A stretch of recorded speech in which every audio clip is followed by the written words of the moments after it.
Madali lang nakontrol ng MMDA ang traffic signal sa mga lugar na kasama sa ruta ng traslasyon. Katuwang kasi ng ahensya sa pagmamando ang isang makabagong traffic signalization system. Mula sa Makati Nakatutok Live, si Rida Reyes. Rida?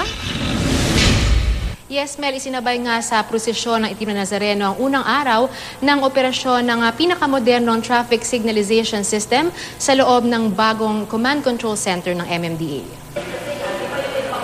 Buong magdamag na binantayan ng MMDA ang bawat galaw ng prosesyon ng Itim na Nazareno gamit ang bagong IT-based traffic control system mula sa pag-alis ng anda sa Quirino Grandstand kung saan nakaset up ang CCTV camera ng MMDA hanggang sa naging daloy ng prosesyon patungong Quiapo Church. Sa bahagi ng Ross Boulevard na isa sa dinaanan ng translasyon, madaling nakontrol ang traffic signals ng kalsadang malapit sa ruta ng prosesyon. Para maiwasan ang mabigat na trapiko, ginawang flashing ang traffic signals doon gamit ang traffic signalization system. Ibig sabihin nito, proceed with caution pero prioridad ang nasa main roads. Kabilang ang Ross Boulevard sa 85 priority intersections na paunang nilagyan ng signalization capability.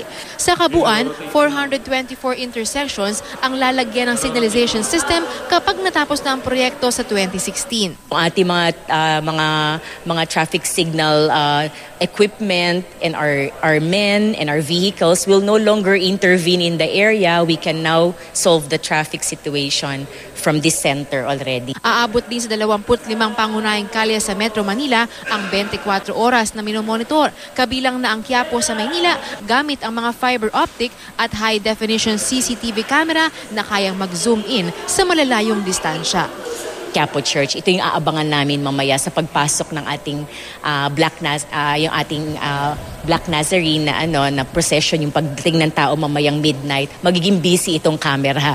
Definitely, pati yung mga tao po namin ay nandiyan mamayang gabi hanggang after midnight.